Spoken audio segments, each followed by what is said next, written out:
Chidi sat in his small Lagos apartment, phone glowing in the darkness. His fingers moved fast, refreshing Instagram again and again. Each time, more people were sharing Amora's photos from Dubai. The comments made his chest swell with pride at first. She's glowing. Dubai babe. Living her best life.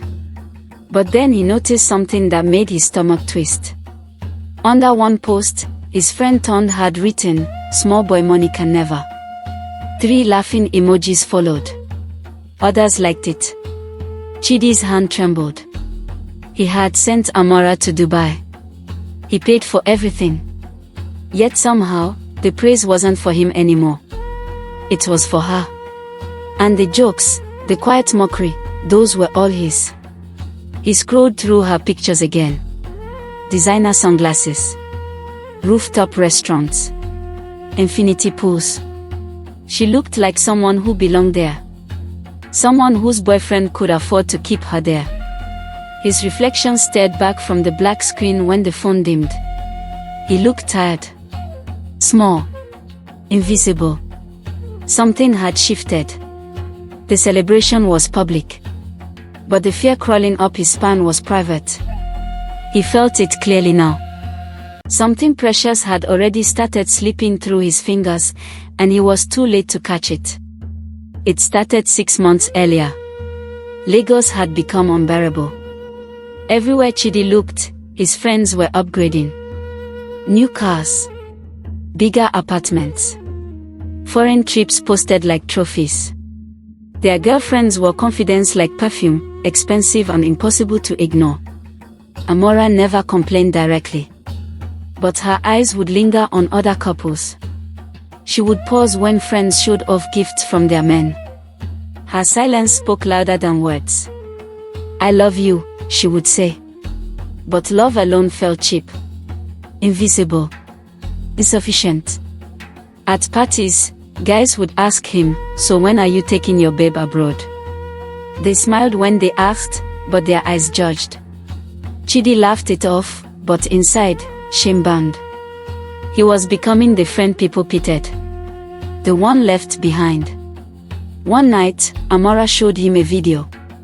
Dubai fountains dancing under colorful lights. "Imagine us there," she whispered, resting her head on his shoulder. Her voice was soft, but the weight of it pressed down like a command.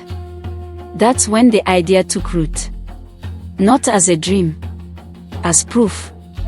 Proof that he was man enough. Proof that his love had value. Proof that he could give her what others received easily. Dubai stopped being a place. It became his test. His destiny. His only way to keep her. The business loan sat in his account for 2 days before he touched it. $20,000 meant for equipment, stock, expansion. His partner trusted him. His future depended on it. But love felt more urgent than business. Success could wait. Amora could not. He opened the travel website at 2 a.m. when doubt was weakest. His finger hovered over confirm payment for 10 minutes. The numbers glowed accusingly. Airfare. Hotels. Spending money. The math didn't make sense. The interest rate mocked him. The repayment date circled itself in red. But then he imagined her face. Imagined her telling friends, "My man took me to Dubai." Imagined the respect returning to people's eyes when they looked at him. The fear of losing her swallowed every logical thought. He clicked purchase. The confirmation email arrived instantly. Too fast to undo. His hands shook. Not from excitement. From the terrible certainty that he had just locked himself in a trap he couldn't see yet. He didn't sleep that night. Instead, he stared at the ticket confirmation, trying to convince himself he'd made an investment. In love. In loyalty. In forever. The lies we tell ourselves sound sweetest at 3 a.m. Amora screamed when he showed her the tickets. Real screams. Happy, breathless, unbelieving screams. She cried into his chest, soaking his shirt with grateful tears. "You're my forever," she whispered between sobs. "Nothing will change. I promise. Nothing." At the airport, she couldn't stop smiling. She kissed him 7 times before security. Strangers watched and smiled at young love. Chidi felt like a king. Every sacrifice suddenly felt worth it. 2 weeks will fly by, she said, touching his face. "I'll miss you every second." He watched her walk through the departure gate, pulling the suitcase he'd bought, wearing the confidence he'd paid for. She turned back once, blew a kiss, then disappeared into the crowd. Victory filled his chest. He had done it. Given her something most men only promised. But walking back through the airport parking lot, his phone buzzed. A text from his business partner: "The supplier needs payment next week. We ready?" Chidi's stomach dropped. He had forgotten. Completely forgotten. He typed back, "All sorted. Don't worry." Another lie. This time to someone who trusted him with money. The trap tightened, but he was too proud to feel it yet. Her smile was still fresh in his mind. Her promise still warm in his ears. Distance had officially begun. The first 3 days were magic. Video calls filled with her excitement. Luxury hotel views. Filtered sunset photos. Voice notes describing everything. "Baby, the mall is bigger than our entire neighborhood." Her laughter sounded free. Happy. Untouched. He stayed up late despite work, just to match her time zone. Her joy felt like confirmation.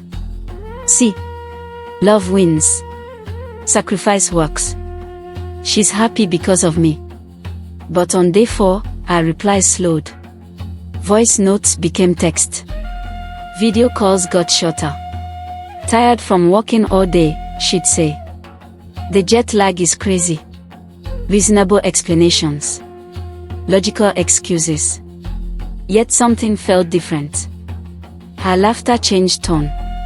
Less for him, more for the experience. When she said the "I miss you," it sounded automatic. Rehearsed. On day 6, she posted a story at 2 a.m. Lagos time.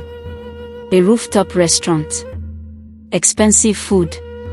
Music playing. But she told him she was sleeping early. He didn't confront her. Instead, he refreshed her profile obsessively, studying every story like evidence. Who was she with? Why lie about sleep? The silence between them was no longer distance. It was something else. Something that felt like discovery. Like she was learning she could exist beautifully without him watching. Fear replaced excitement. But he said nothing. Speaking the fear out loud might make it real. Back in Lagos, reality had teeth. The first payment reminder came politely. "Dear Mr. Chidi, your loan repayment of $2,000 is due in 7 days." He deleted it. 3 days later, the lender called. Professional. Friendly. Deadly. Just checking in. "Everything alright?" Chidi lied smoothly. "Yes sir.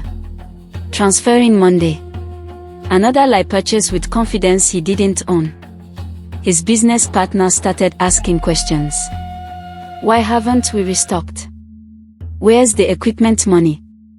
Chidi dodged, delayed, distracted. "Supply chain issues," he'd say.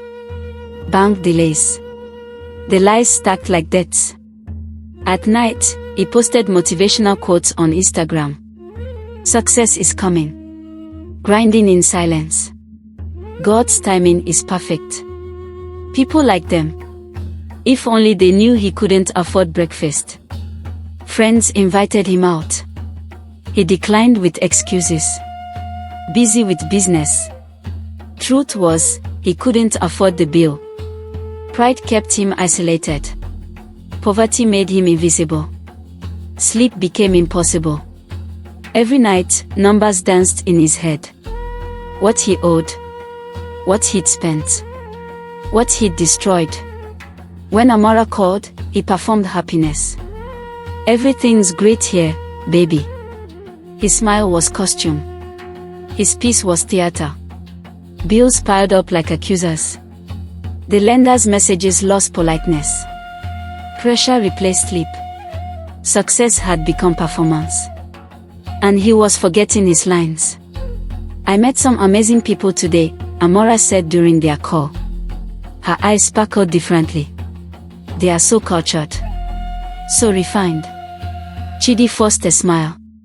That's great, baby. They don't speak loud or show off, but everyone respects them. It's the way they carry themselves. She sighed. I'm learning so much. New words entered her vocabulary. Standards. Alignment. Energy. She talked about people who operate on a different level. Chidi laughed along, but each word felt like distance. You'd love them, she said. But her tone suggested otherwise. Like he wouldn't fit. Wouldn't understand. Wouldn't belong. She started comparing. People here don't stress small things. Was Lagos now small? Was he small? One night, she posted a quote, outgrow the version of you that tolerates less. He stared at it for an hour. Was she outgrowing him? Was tolerance all that remained? Her voice still said, I love you at the end of calls. But love was starting to sound like negotiation. Like something conditional. Something that required him to match a standard he couldn't see or afford. Foreign air was changing her language. And language, Chidi realized too late, changes how we see everything. Including the people we promised forever to. Guy, she don't go change turned one over beer. Foreign exposure does things to women. Especially when money dey involved. Chidi laughed it off. Not Amora. She's different. They all different until they meet someone wey fit afford their new taste. Ton wasn't joking. His eyes carried the experience of watching it happen before. You don't know her like I do, Chidi insisted. Our love is stronger than temptation. Ton shook his head. Brother, I'm not doubting your love. I'm doubting distance plus money plus new options. He leaned closer. When persons see better life, old life begin look like suffering. Chidi felt anger rise. So I should have kept her in Lagos. Let her watch others travel while she stays. I'm saying you should prepare your mind. Hope for best, but prepare. Ton's voice softened. I'm your guy. I'm just saying what others want.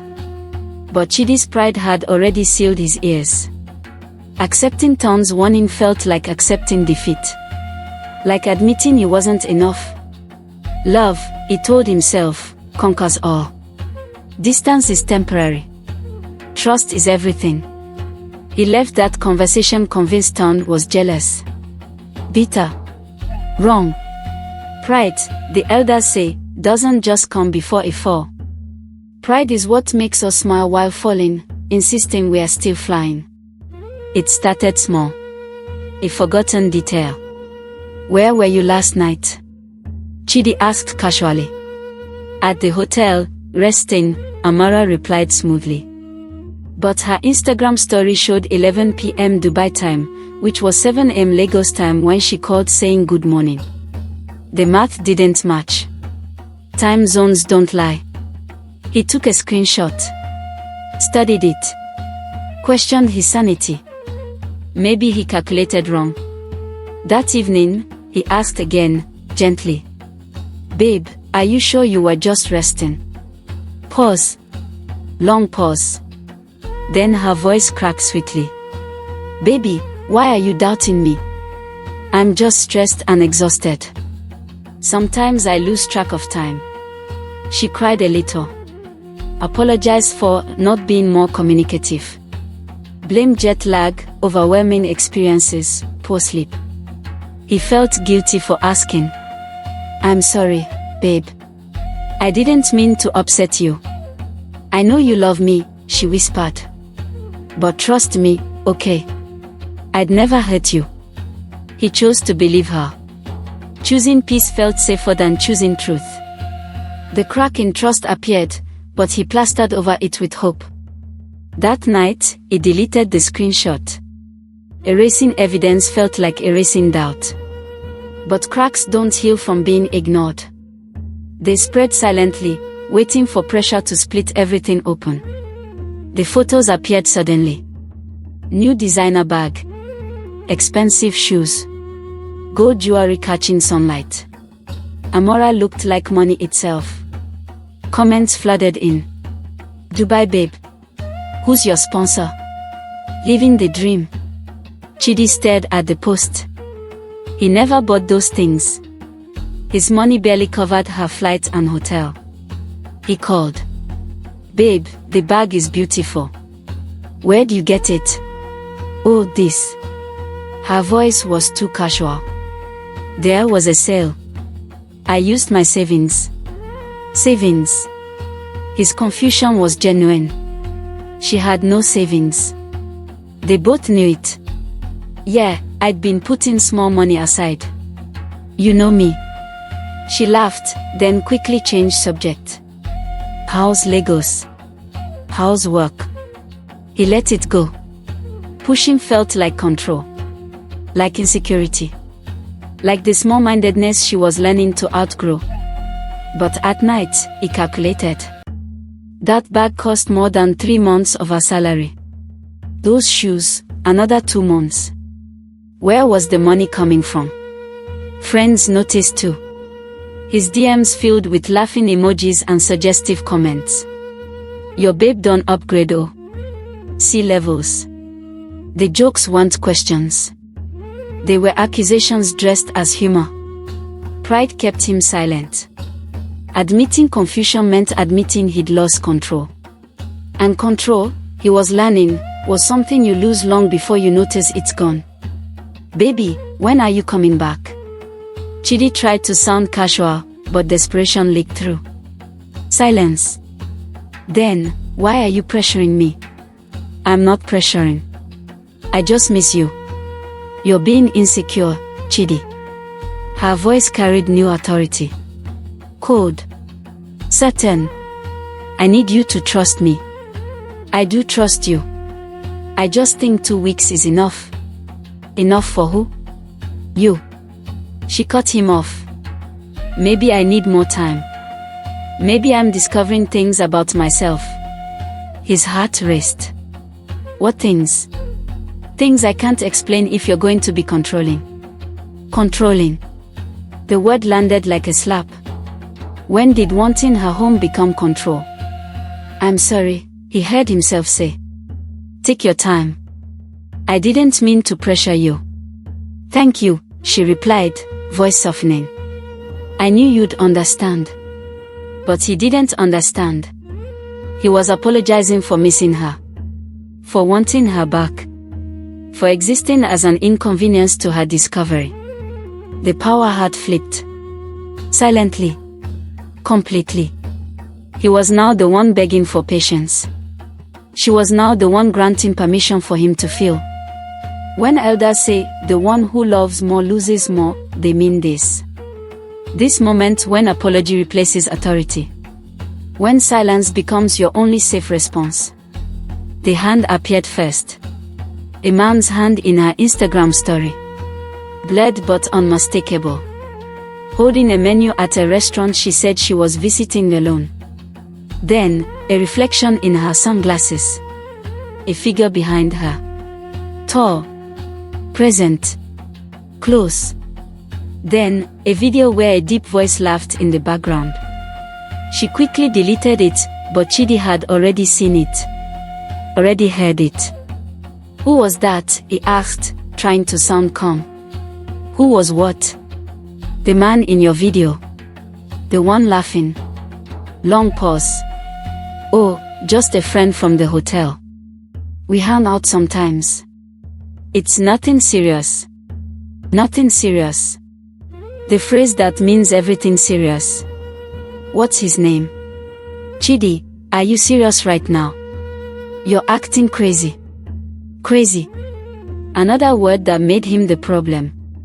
His concern became accusation. His questions became attacks. She sighed dramatically. His name is Derek. British guy. Businessman. He's been showing me around. That's all.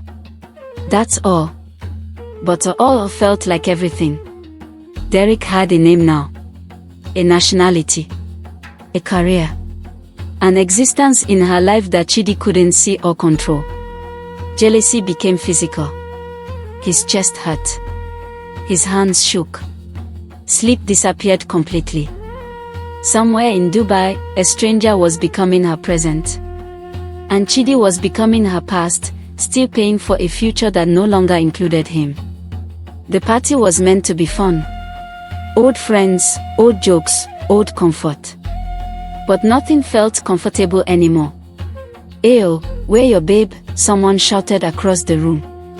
"Dubai," Chidi answered, trying to sound proud. Laughter erupted. "Dubai? You carry her go Dubai?" More laughter. Phones came out. Someone was recording.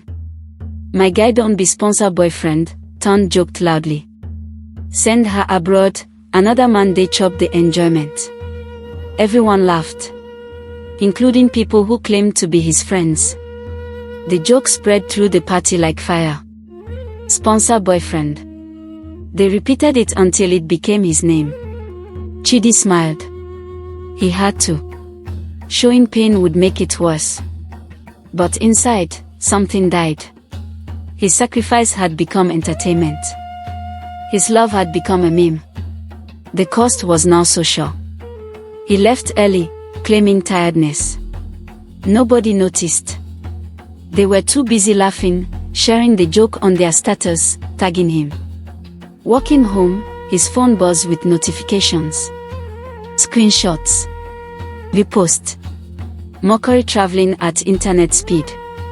He'd wanted to prove his worth. Instead, he'd proven he could be played. The village doesn't respect sacrifice. It respects results. And right now, his results looked like public failure. Pride had promised elevation. Reality delivered humiliation. "I need 2 more weeks," Amora said. Her voice was steady. Practiced. 2 more weeks. "Amora, you've been there a month already. There's an opportunity here. A job possibility. I need to explore it." "What job?" "You didn't mention any job. Things happen fast here. I can't explain everything. Just trust me." Trust. The word that now meant, stop asking questions. "Okay," he said. What else could he say? Demanding her return would push her further. He knew this. Felt it. Days became weeks. Each promised return date shifted like sand. Next week. Then, the week after. Then, let me just confirm something first. Excuses came wrapped in opportunity. Healing. Growth. Delay dressed as destiny. Chidi stopped making plans. Stopped telling people she was coming back. Stopped counting days. He existed in suspended waiting. Broke, hopeful, and increasingly hollow. His business partner finally confronted him. "Where's the money, Chidi?" "Coming soon." "Soon when?" "We are dying here." "I said soon," he snapped. Anger covered guilt poorly. At night, he lay awake counting prayers instead of sleep. Prayers that she'd remember him. That love still mattered. That waiting would be rewarded. Anticipation had replaced dignity. Hope had become his only possession. And possession, he was learning, is just another word for prison. The text came at midnight. Landed. Just 2 words. No excitement. No heart. "No, can't wait to see you." Chidi drove to the airport at 6 a.m., heart pounding. He rehearsed what he'd say, how he'd hold her, how everything would reset. She emerged from arrivals wearing expensive sunglasses despite the early hour. New hair. New walk. New everything. She saw him and smiled. But it was the smile you give a relative. Polite. Distant. Obligatory. He hugged her. She hugged back, but her body felt stiff. Like touching someone who'd moved on but was too polite to say it. How was the flight? He asked. Long, she replied, already looking at her phone. In the car, silence filled the space where conversation used to live. He asked about Dubai. She answered in short sentences. No stories. No excitement. No we or us in her responses. Her eyes had seen too much. Too many options. Too many comparisons. He could see it. She traveled beyond his reach, and the distance wasn't measured in miles. Love felt smaller in her presence. He felt smaller. Like someone she used to know. Someone who belonged to a previous version of her life. They reached her house. She thanked him formally. I'll rest and call you later. Later never came. 2 days later, she invited him over. She had gifts. Expensive gifts. A designer watch. Leather shoes. Cologne he couldn't pronounce. She smiled as she handed them over. For you. For being patient. Chidi held the watch. It was beautiful. Heavy. Real. What more than he'd earned in 3 months? Baby, this is too much. How did you? Don't worry about it, she said quickly. Just enjoy it. But he couldn't enjoy it. Because he knew. He knew he could never afford these things. Knew someone else had funded this proof of her return. Someone with deeper pockets and looser intentions. Gratitude mixed with humiliation. He was being thanked with another man's money. Being comforted with another man's generosity. Who bought this? He asked quietly. She sighed. Why do you always question everything? Can't you just be happy? I am. I just want to understand. You want to control, she corrected. There's a difference. The gift sat between them like accusations. Beautiful, expensive accusations that proved what he already knew. The imbalance was undeniable now. She had access to resources he'd never possess. And access creates options. Options create choices. Choices create distance. He left that night wearing another man's generosity, drowning in his own insufficiency. There's something I need to tell you, Amora said one evening. Her face was serious. Nervous. Chidi's heart stopped. What is it? Not now. When the time is right. What do you mean when the time is right? Tell me now. I can't. Not yet. Just be patient with me. Patient. Amora, you're scaring me. Don't be scared. Just trust me. That word again. Trust. The word that now meant danger. He begged. Pleaded. Demanded. She refused. Soon, she kept saying. I promise, soon. Days passed. The unsaid secret hung between them like smoke. He couldn't see it, but he could barely breathe. His mind created scenarios. Each one worse than the last. She was married. She was pregnant. She was living permanently. She was never his to begin with. Anxiety replaced hope. Sleep became impossible. Food tasted like cardboard. He walked through Lagos like a ghost, waiting for a truth that wouldn't arrive. Silence had become violent. More painful than any confession could be. Because imagination is crueler than reality. His mind tortured him with possibilities, and she did nothing to stop it. When people ask, what's worse, the truth or the weight, they've never experienced this. This specific torture. Where the wait becomes the truth. Where delay is the confession. The knock came early. Aggressive. Demanding. Chidi opened the door to find the lender. No phone call warning. No professional courtesy. Just arrival, anger, and witnesses. Mr. Chidi, we need to talk. Neighbors appeared in doorways, pretending not to listen while listening to everything. Sir, please, can we do this inside? Inside. You've been dodging me for weeks. We talk here. Now. The humiliation was public. Intentional. Designed to break him. You owe me $20,000 plus interest. Where is it? Chidi's voice shook. Sir, I need more time. Business has been slow. Business? What business? You used loan money for pleasure. For foolishness.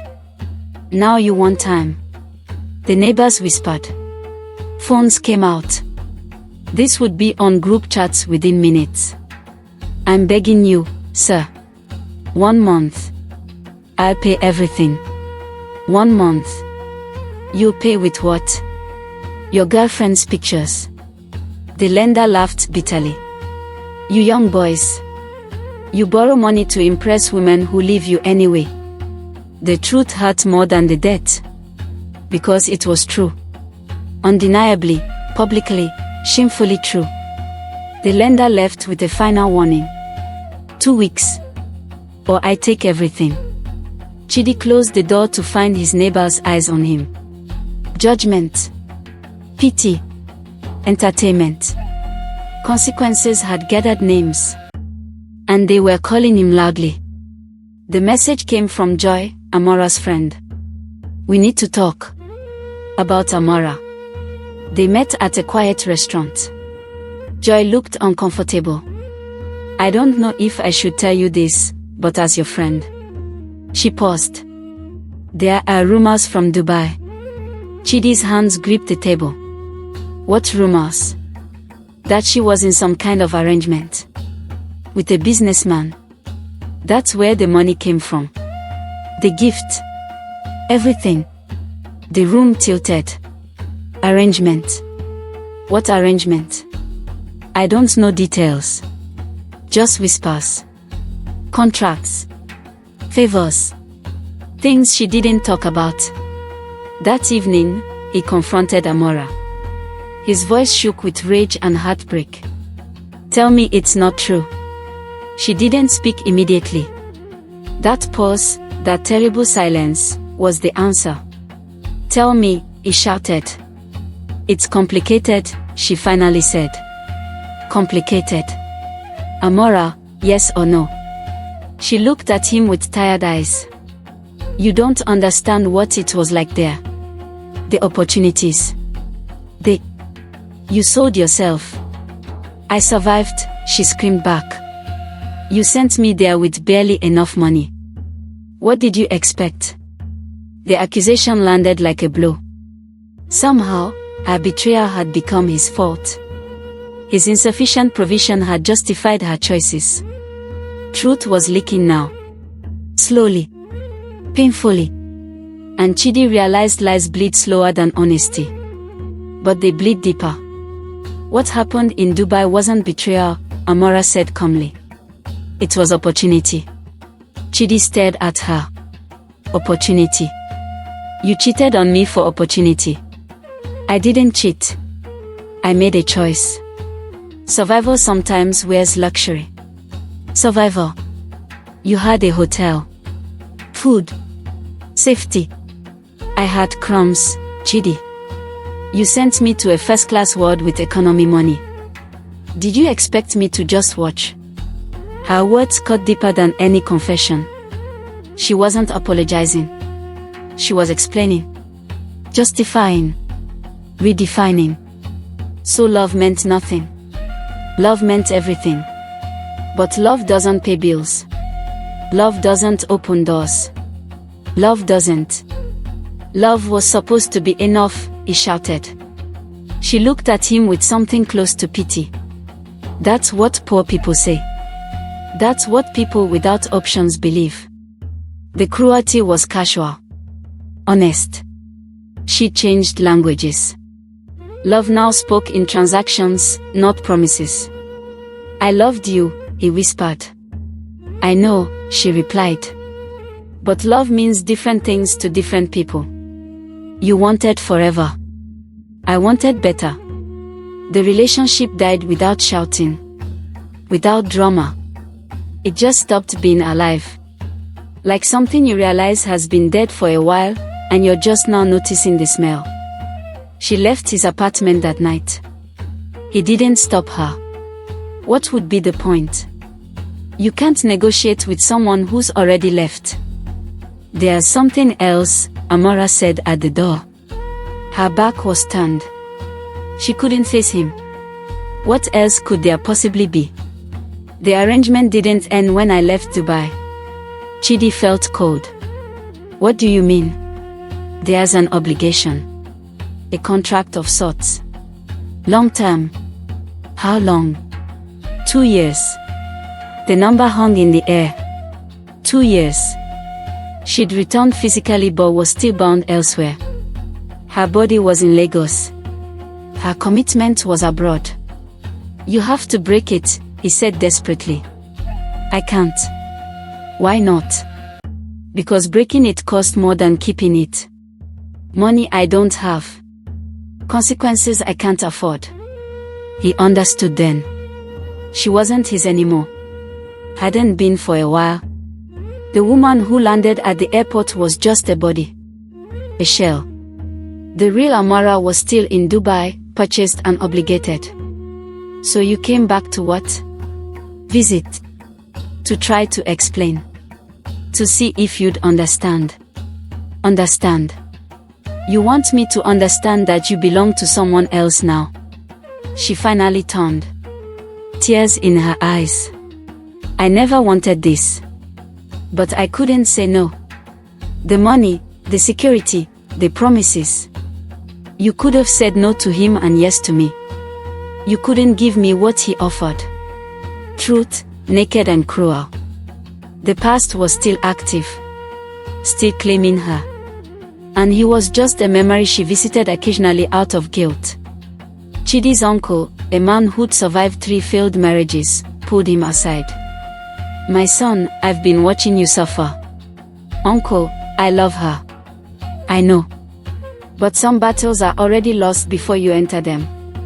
She made her choice in Dubai. Everything after is just consequences playing out. But she came back. That means something. The uncle shook his head sadly. She came back because guilt is heavy. Not because love called her. There's a difference.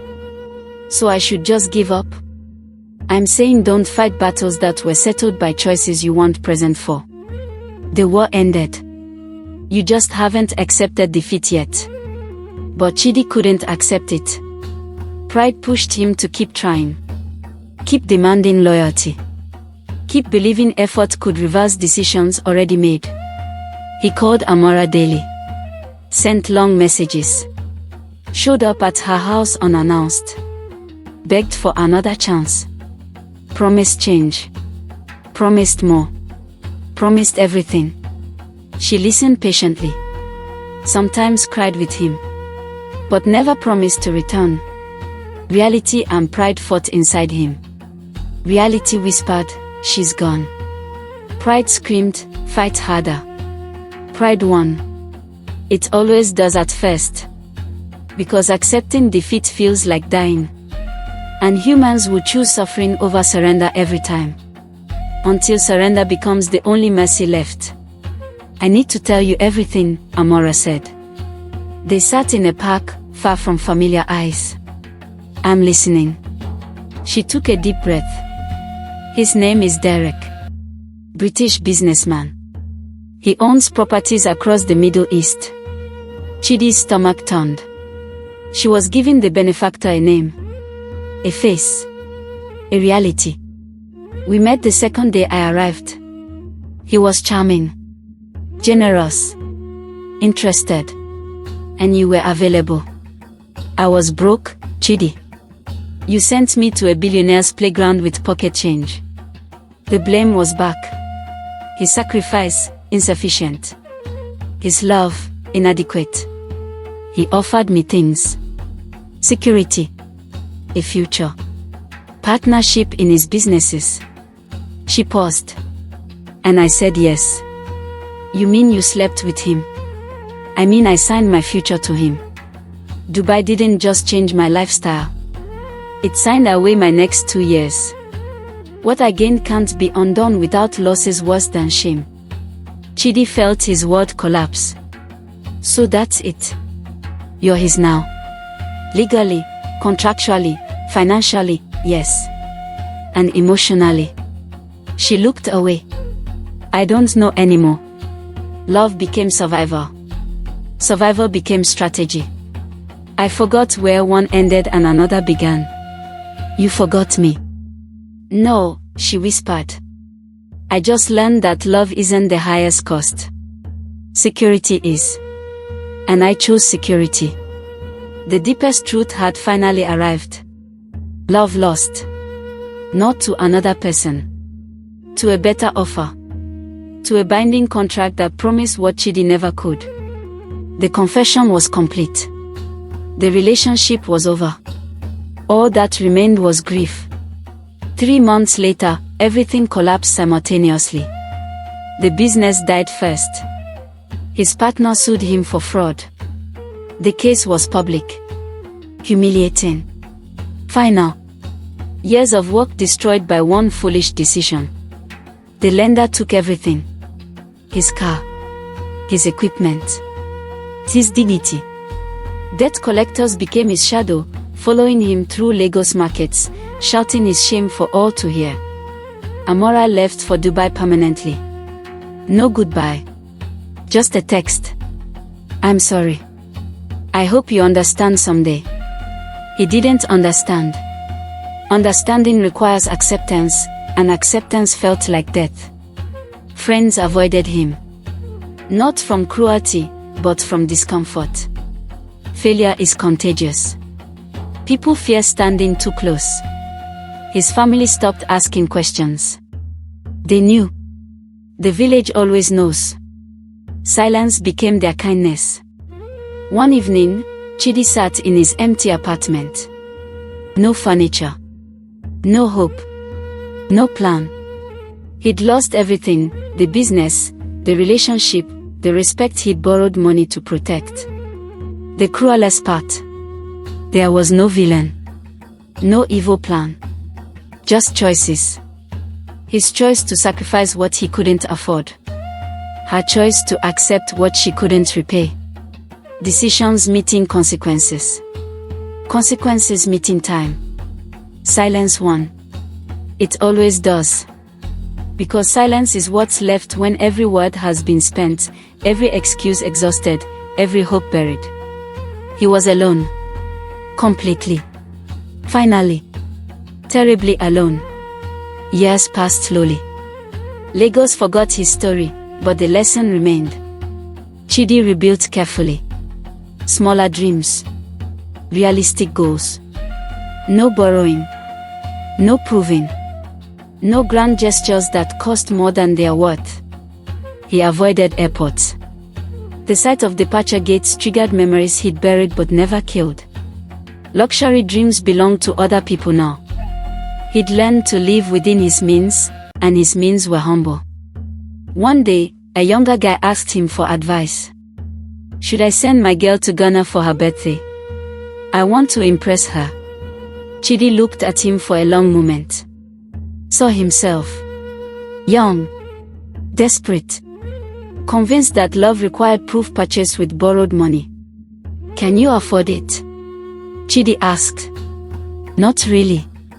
But love requires sacrifice, right? Chidi smiled sadly. Not all sacrifices build love. Some just build debt. He told the story. Not all of it. Just enough. The warning without the shame. The young man listened carefully. So what happened to her? I don't know. I stopped checking. And you? You ever find love again? Chidi thought about this. I found something better. I found peace. The village never learned the full story. But the elders now tell young men, some journeys don't bring people back. They return only bodies. The soul, the love, the promises, those stay abroad, buried in contracts signed with temporary emotions. Chidi learned this too late. But he learned it completely.